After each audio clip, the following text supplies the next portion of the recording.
Hello everyone, in this video we are going to see about the security in UNIX. So here the UNIX provides various types of securities in all the levels, such as in user accounts, in the file permissions, with the data verification and the as encrypted storage, and for the remote access and some software management and host integrity testing and system recovery.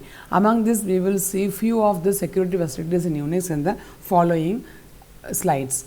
So here first is all about the user accounts. So here UNIX gives an facility called pluggable authentication modules, PAM. This will helps to manage the access by the user. That means the user, any user, whenever they attempt to log into the system and they may try to change the password, the relevant service is run by the configured PAM modules in sequence, so that each login is checked to properly by the this module called pluggable authentication module. So this will help to avoid the unauthorized access by the user and others unnecessarily changing the password of the users. Okay, and now second is about the file permission. This UNIX provides a set of access control called as an access control list called ACL. So here this will give some set of permissions for the file. As we have seen in the previous videos, there are file permissions like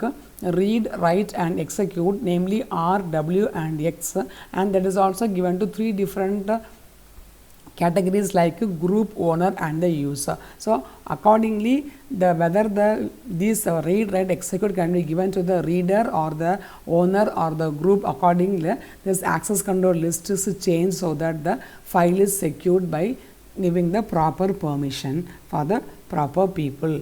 And then next is about the data verification here, and as we know that UNIX is the operating system which is mainly used in the multi-user system, where the user can communicate from one terminal to the other terminal. In that case, they wanted to send some data from one terminal to other terminal. So in that case, they want to verify the data. How the data verification is done? This is done by the utility called as the checksum. So checksum is one method which helps to verify the data whether it is the same as from the sending side as the receiving side. That means here from the sending side a checksum is calculated and it is attached with the sending data, and now the sending machine and the receiving machine has some agreement between the transfers. So at the receiving side the checksum is again calculated by the receiving machine. If the checksum is the same as that is received in the sending machine and from the receiving machine,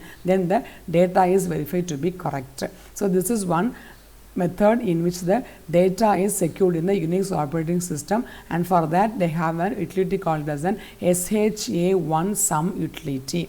There is also one more system like GNU privacy guard, that is the GNU PG system. This helps to mainly to encrypt the files such as files and the emails that is sent from one system to the other system. Okay, so this is only for the file, and this is when the file is used, when their file is used, they are sent through the emails, or when they are using some digital signature for the files. So encryption is done by this system called GNU privacy guard, shortly called GNU PG. Now next is the encrypted storage. The files are stored in the UNIX operating system as an encrypted volumes. Okay, so here the system is allowed to allow the user to create one or more volume, and this volume consists of many files and directories of the user choice. So now each volume consists of a group of files and directories, and in order to access the content of the volume, that the password should be given correctly. That is the decryption. The users should provide an correct decryption password to the utility, and only the utility will allow the user to access the volume of the data so that they can access the file or the directories as they wish. And there is also one more utility called as an TrueCrypt utility. This is a cross-platform utility which helps to create and access the encrypted volumes, which is which is used in across the operating systems. That is called as a cross platform. So cross platform means this works out in different types of platforms, that is different types of operating system, which is the true crypt utility. So these are all about the how the storage is done. That means the how the files and the directories are stored in an effective manner, in a secured manner. And next case is all about the remote access, and we know that Unix is an operating system which enables multiple users to work in. So naturally multiple terminals will be there, and there is necessity for always to transfer data from one terminal to the other terminal, and one terminal may want to access the other terminal, and that is the remote access. So they can send command from one terminal to the other terminal. So that are all done by the this access security called as an open SSH. It is the secure shell. So this is one of the service which is having a strong encryption by default, which helps the utilities such as the facilities such as remote command line access, remote command execution, remote access to graphical software, and file transfer. So here these three things are the remote control, where we can access the software from one terminal to the other terminal. They can give the command from one system to access the other system's data. So those can be so one execution, one command can be given one terminal, and that can be executed in the other terminal. So that all comes under the remote access. And file transfer is naturally every time there is always necessity to transfer data from one terminal to the other terminal. That is called as a file transfer. For all these things, this SSH, that is a secure shell service, helps a lot, which is having a strong encryption by default.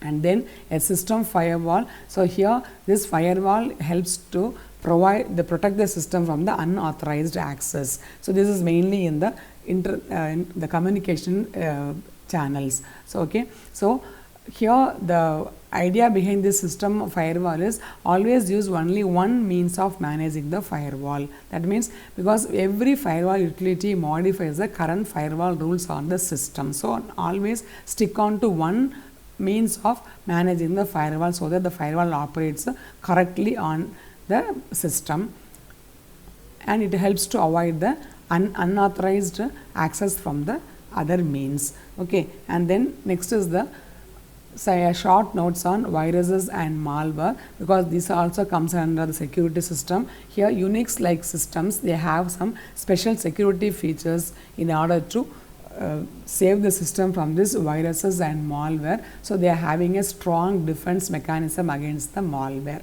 Okay, so now, so how it is done? The software is often supplied as a package, not as a program, because program simply is the code, but when it is given as a package, it has some security concern also is attached with the program, so that the programs are often, the software is often given as a package rather than as a programs. And that means, suppose if you are downloading a working program, you are not able to execute it until some extra mark is done to say that the file is executable.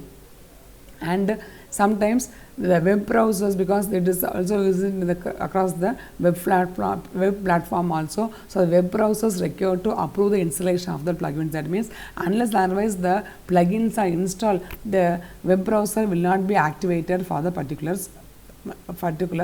access or the transfer. And then software vulnerabilities can be rapidly closed by the vendors supplying updated packages to the repositories. That is, in case a software is found to be vulnerable for some changes in the surroundings, immediately the vendors will supply the next updated package of the software, so that they can avoid the unauthorized access as well as the unwanted problems in the software.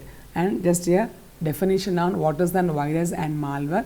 Virus is a type of computer program that when executed replicates itself by modifying other computer programs and inserting its own code. That means it multiplies some codes. When it is inserted into a program, it will multiply the code, or it make the other codes disable, so that the system cannot work properly. And what is an malware is? It is a software that is specifically designed to disrupt, damage or gain the unauthorized access to a computer system. That means anyone can, and the authorization system will be damaged by this malware, so that anyone can, even the unauthorized people can easily get into the system content. So the security features of UNIX have a strong defense mechanism to fight against this viruses and the malware. These are all the security concerns in UNIX, and thanks for watching.